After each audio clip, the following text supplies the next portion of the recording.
Not long after the eruption, a lava dome began to form within the crater, and then it began to grow. Over the course of the next 6 years, we had intermittent dome-building eruptions, and we had the formation of the first large lava dome at Mount St. Helens, which was over 1,000 feet tall. After the initial eruption, a lot of people were wondering, when is Mount St. Helens going to erupt again? After all, volcanoes are in a constant process of rebuilding themselves, and Mount St. Helens didn't disappoint. March of 1982, there was an explosion from the dome, and it melted a bunch of snow and ice in the back wall of the crater, which broke out and created a flood down the North Fork Toutle River, a small mud flow that went essentially almost down to where Elk Rock is. We're looking at these loose, fragmented volcanic materials that are sort of draped on the landscape, just kind of piled up there. And where water runs down through it, like the canyons in front of the crater, it carves these tremendous notches in this loose material.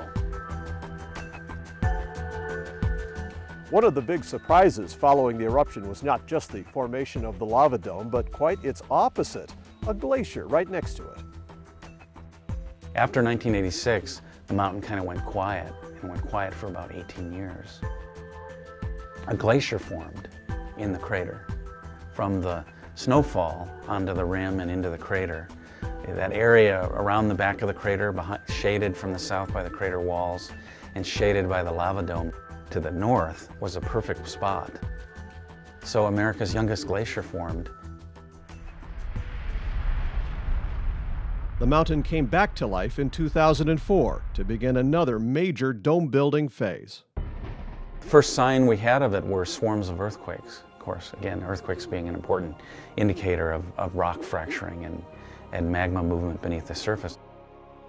So many of us expected this seismic swarm to kind of build and then die off. And each subsequent phone call that I'd get from the geologist is, Peter, it's continuing to increase.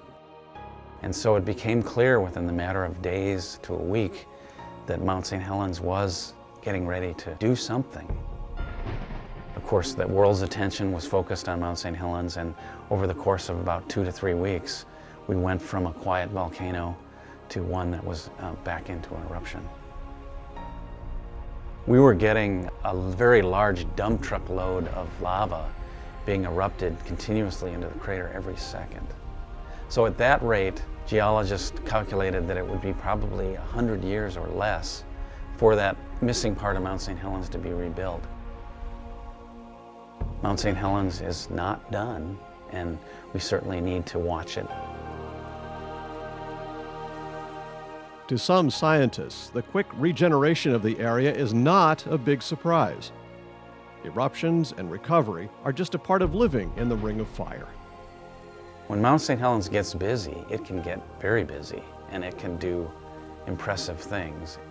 And that obviously builds a mountain that we know and love, but it also has some potential consequences in terms of the hazards associated with that volcanic activity. The study of the mountain's eruption and recovery holds many lessons. But replanting a forest had its own special value. Maybe if we harvest trees in a different way, if we think more carefully about the patterns and what we leave behind, we can facilitate the recovery of areas where we've harvested trees. Now, a common practice in forestry is to leave behind some standing living trees, some dead trees, some snags on the ground in order to help plant and animal populations recover. This is a picture of basically Black Mountain. This is Black Mountain here, which is roughly 10 miles due north of Mount St. Helens. It's a picture that was taken in 2002, so you can see a prominent creek right here, which is the boundary line between the Weyerhaeuser Reforestation right here and part of the National Volcanic Monument. This hillside was devastated by the 1980 eruption, and fortunately for this hillside, there is this area atop of these ridges that you see. This is old growth timber, And so it is one of the first areas that had seed that flowed down the hill or was carried down the hill by gravity and wind and helped reforest this area here. Other parts of the blast zone haven't been as fortunate and still don't have conifer or even hardwood on some of the other areas within the National Volcanic Monument. So that's a boundary line between natural regeneration on this hillside and reforested area here. This is an area that actually has two photos, and they're taken from the same photo point. The top photo is an area that I remember burning in 1978, planted it in 1979, the mountain killed it in 1980, and then we replanted it again in 1981. And here's a 2002 photo of the same area looking at the same hillsides basically after the reforestation. So you can see we met the challenges, and you can see the destruction and you can see the ash very well in this picture that we had to deal with. And you can see that we met that challenge and the trees are doing very well here. This particular area has also been fertilized 3 times. And so it's given a little boost to the reforestation, and some of these trees today would probably approach 100 feet in height.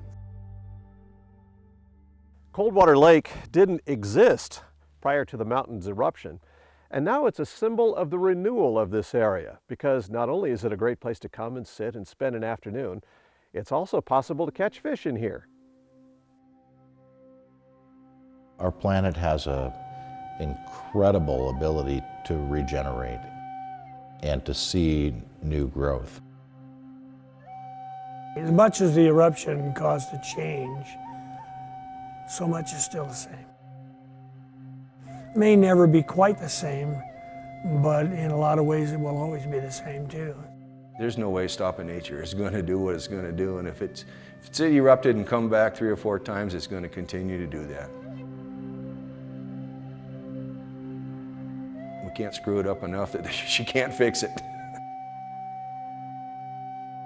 You see elk, deer, coyotes, cougar, mountain goats in the high country. Many of the same species that were there before the eruption are coming back. The area is alive with wildflowers in the summertime. You'll often hear ecologists say, we expected this, it looked like a moonscape, it would take forever. Either I was too ignorant to have those expectations, or I just didn't feel like I had to pin anything on those expectations. I am often awestruck out there. I was when I first arrived, and I continue to be more awestruck than ever 20 years after working there. Many lupins can extract phosphorus from rocks that other plants can't access. It can avoid drought. These soils were very drought tolerant. It can pollinate itself, so it doesn't have to rely on a pollinator finding an isolated plant in that remote landscape. It's amazing to think that this area was transformed in just minutes to a wasteland, a desert. It's equally amazing to think that life would ever return here. But it did. Even an area like Spirit Lake, which saw total destruction both above and below the waterline, has come back to life. Right now there are aquatic plants on the shore of Spirit Lake at the edge of the pumice plain, that is the side closest to the crater. So that certainly brings up the question of why is that happening? And the reason we think that's happening is because nutrients must be coming into the lake from the pumice plain. We think that that probably reveals that there's a striking link between the development of a new terrestrial plant community and what goes on in the lake at the edge of that community. You just never dreamed that there'd ever be anything alive in that lake ever again. And geez, they're recording 4- and 5-pound rainbows in there now. So everything comes back.